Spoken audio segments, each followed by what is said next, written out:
One of the reasons why I did get diagnosed is that I learned that both my brothers do have ADHD. So once I got diagnosed, we got even closer together because I understand them a lot more. And as an older brother, I had a lot more grace towards them because I wasn't being such a perfectionist or wanting everything done and doing it from my way. I also was learning how they work as well and accommodating them.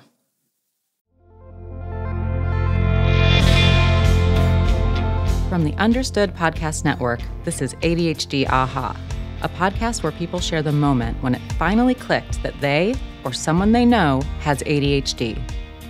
My name is Laura Key. I'm the editorial director here at Understood. And as someone who's had my own ADHD aha moment, I'll be your host.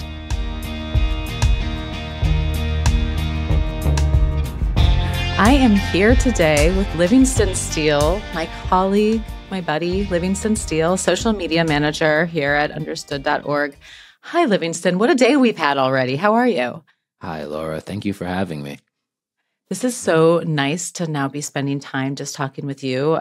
Folks, obviously, who are listening or watching don't know, but we've had a very busy day at Understood today. And so now we get to just sit back and have a nice conversation. So this will be great.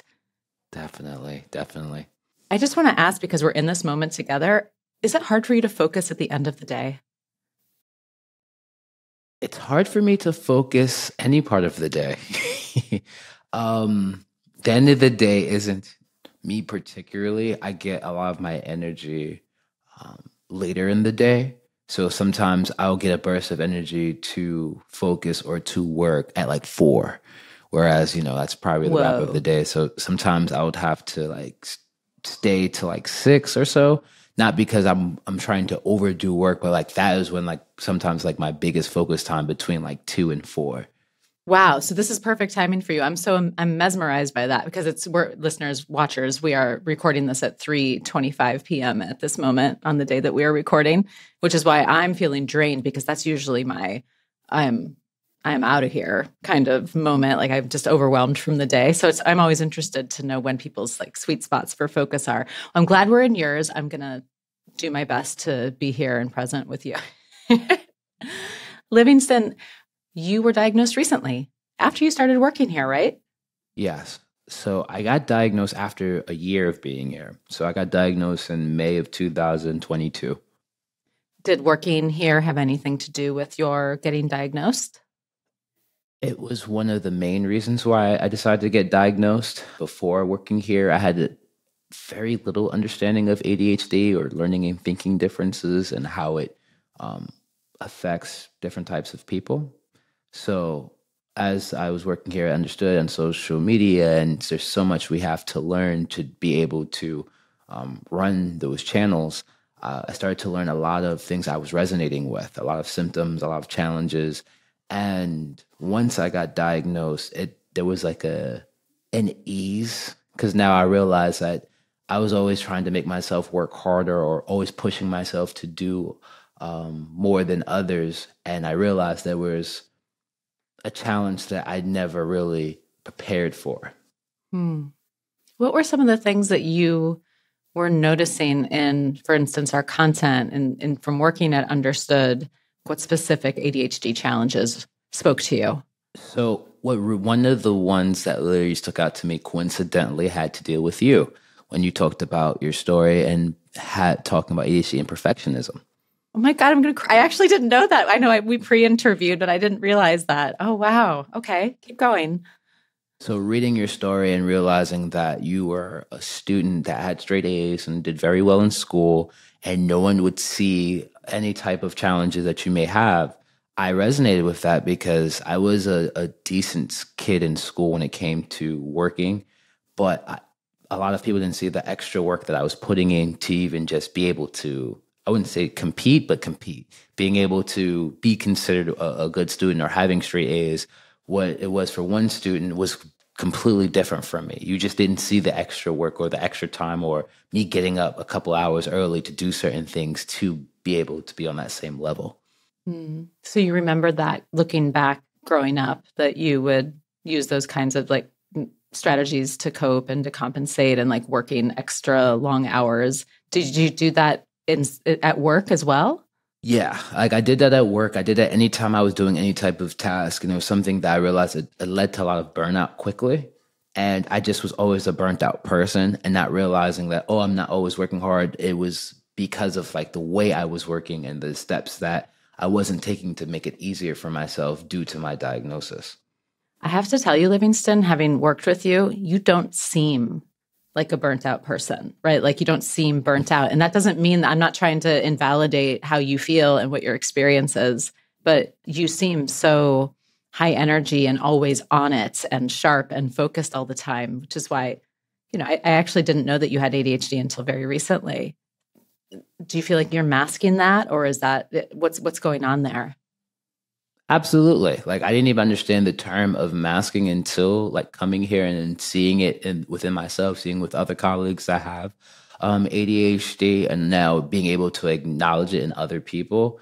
Yeah, I was masking majority of my life where everything looked great on the outside, but on the inside, I was struggling. And I think Mhm. that ties back to perfectionism, like making sure that no one can see an issue or a flaw within yourself. But a step further, having a diagnosis or having ADHD, you don't want to be considered less than others.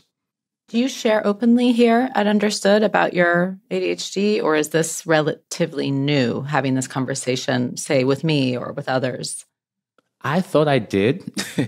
um, I, th- I thought I did openly kind of explain to other people, particularly that I'm in a lot of the TikToks and Instagrams That's true. posts that has to talk about ADHD. That's a And when plug for we our TikTok channel. Everybody check it out. definitely follow our TikTok and Instagram, Facebook, YouTube, everything. Um, yeah, we wanted to make it more authentic. So a lot of us are in those TikTok and Instagram do have a learning and thinking difference that we can relate to. Yeah, I mean, I knew that. I know that last time that we chatted that you've talked about being afraid of oversharing. So it wasn't necessarily about like disclosing, but was that related to something else? Like everyone else, I can remember a time where I've probably overshared or shouldn't have given that much information, whether it's in a friend setting, whether it's at work, whether in any aspect. And you don't want to get anybody's nerves. You don't want to rub anybody the wrong way or think about how people may look at you. So it ties back to masking your diagnosis, masking your symptoms. How do you cope, or what happens if you were, say, at a gathering or in a work setting and you feel like you overshared? What happens after that? So what you won't be able to see on the outside is the amount of anxiety that's like Yeah. riddling me on the inside. And not even sometimes I don't even have to speak to have that said anxiety, but like the oversharing, or if I feel like I'm oversharing, may lead to even more anxiety, which causes social anxiety, which causes me to kind of shut down. I think that our perception as people with ADHD is that we're always oversharing. And I bet that like 95% of the time, it might not even be the case. I Right. think the anxiety that comes with it is just so suffocating, right? The ruminating, the laying in bed, like can't fall asleep, like replaying all of the conversations in your head, right? Right. And also giving more of yourself that you're afraid to show. Yeah. Can you say more about that? I want to dig into I that. That may be either a personal thing or something I've just realized with people in general. I'm not sure if it's only ADHD that's connecting to, but like the anxiety of being able to show yourself authentically, or fully yourself, the things that you're interested in, things that you may be thinking of, or your thoughts. You may have thoughts at work that, oh, this could improve this, but what if I overshare and the boss doesn't like it or doesn't care Mhm. or dismisses me? Not necessarily my particular thoughts, but just in general. That's more so where that can potentially be tied to. So, in the spirit of authenticity, I'm actually going to say right now that like I get that feeling of looking back and worrying and feeling anxious about what I did or didn't do, not just with oversharing, but with almost everything that I do that I feel like could be ADHD related. Like in this Mm, very moment, Livingston, I'm worried that I'm not focusing well enough, that I'm just like I mentioned it earlier in the call, that it's towards the right. end of the day. Like, am I doing this conversation justice, right? Like, am I as present as I need to be? And I know that I'm going to go home and think about that over and over again. And I'm going to try not to, because I'm going to remember this conversation and remember that we don't need to use our precious energy for that. Um, Yeah. but it's hard, like, because when you're conscious of it, It It makes it a little bit harder. And that's why when you get diagnosed, not saying it makes it harder. It's like once you acknowledge it, you're like, why do I keep doing this? Which makes you also realize this is an ongoing thing. There's no cure for ADHD, but the acknowledgement helps us to be able to cope better and give ourselves grace. Yeah. And give other people grace with ADHD. You may not have it, but understanding this aspect of things, if somebody with ADHD is like twirling their hair silently, you would know not to push them too much because they may be in a cycle of like getting through their anxiety or trying to get through their thoughts or overthinking and trying to narrow certain things down. Do you do that? Do you twirl your hair? I do. I definitely tore my hair. Yeah. When my hair was out, I tore my hair when I'm either anxious or overthinking. So, do you wish that you had been diagnosed earlier, Livingston?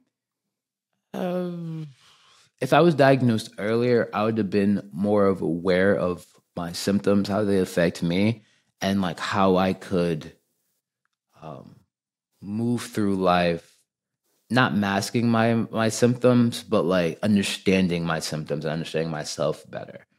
I don't know. That's a good question because I would say when I was growing up, there were resources for ADHD, but not as it is today. One of the reasons why I did get diagnosed is that I learned that both my brothers do have ADHD. They both were diagnosed with ADHD at a younger age. And I also learned that having ADHD can also be hereditary. So I noticed a lot of symptoms that we had and shared, but like they were diagnosed and my youngest brother was getting a lot more like help in the sense of how to cope with his challenges and how to move in everyday life, whereas I wasn't diagnosed at all. So I was just doing regular coping methods, which weren't working for me. So once I got diagnosed, it made me, we got even closer together because I understand them a lot more. And as an older brother, I had a lot more grace towards them because I wasn't being such a perfectionist or wanting everything done and doing it for my way. I also was learning how they work as well and accommodating them. Yeah. Well, why do you think that they were diagnosed with ADHD as kids and you weren't? I was doing well in school. I was getting straight A's. I was playing sports. I was doing a lot of different things in middle school into high school. But when I look back at it, I was like, I was spending a lot of time doing my work that people did not see. And I just thought it was just me as a person. I just took too long or I like to wait till the last minute. But that wasn't it. It took me a while to be able to structure certain things out and then finish it. Were your brothers' symptoms, were they the more, I guess, more noticeable type symptoms like hyperactivity? So one of my brothers had more of a hyperactivity. So like his was more noticeable. And then my younger brother was more inattentive like mine. So he wasn't. It was more so his anxiety that gave it away. Okay. Got it. So then I didn't show my anxiety. It was more inward. So he was more vocal about it than I was. I just thought, I'll get over it. He was more vocal about having anxiety as a kid and seeking help, which is why he got help. And I just thought nothing was wrong with me. I just need to buckle down and just make things happen. I think that that's just so interesting. 3 brothers, all with ADHD that presents differently. It's an interesting household. I would say after I got diagnosed, there was just a lot more sympathy to both of my brothers and vice versa, because we realized now that we understand like the different types of symptoms, how we can help each other. And then like how you can also be there for each other, because the support or having that type of support is very beneficial. You've mentioned your mom in the pre-interview. What's her take on all of this? I mean, she doesn't really like dwell on it. She doesn't really dwell on it. When I told her I got diagnosed, she was like, oh, all right, that's good for you. I mean, in her eyes, it's like, well, you're of age, or you've been doing well for yourself. So if that helps you to do better, great. Yeah, she's like, good for you. Right. She's like, I paid my dues as a mom. Deal with it on your own. But she was very supportive. She's been supportive of us in that aspect. We talk about symptoms and how it affects us differently. So it helps her understand more, because I don't believe she has ADHD. So it helps her to be able to see that. And we talk about it more and more only because She works in a field where she has to work with people. So as she's working with them, she's learning like, oh, this person could have a learning thinking difference. So I should be more aware of those, or aware or be more accommodating, because they may not be intentionally not listening or intentionally not focusing or intentionally not getting certain things done. It may just be, there may be another layer to it. What I hear you saying there is I'm hearing you passing on the beautiful empathy that I always see in you to your mom. So when you got diagnosed, what was the first feeling that you had? Like, I was relieved. I was really relieved because I always thought something was particularly just wrong with me as a person, because whether it was either social or academic or professional, there was always little symptoms that like caused challenges for me. And I always just thought that I just had to work through them. But then once I was diagnosed, I realized like, oh, okay, so everything, for being I understood, like, oh, this all makes sense now. Okay, this makes sense even with my brother. This makes sense with everything. So I need to really give myself grace and create just coping strategies. And those coping strategies aren't going to come all within the next couple of days, next couple of months. Like, this is an ongoing thing for myself as I learn more and more about what triggers me, what challenges me, and how to get better.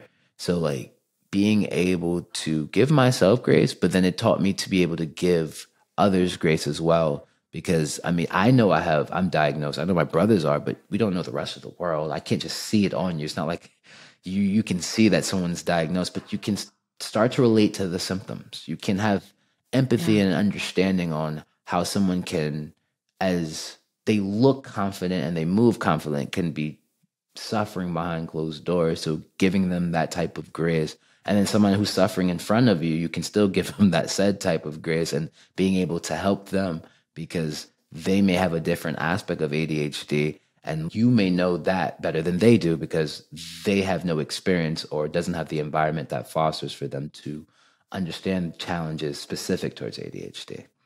The way you're talking about it tells me that this is coming from an actual experience that you've had with at least one other person where you were noticing something that maybe they didn't even notice in themselves. Is that true?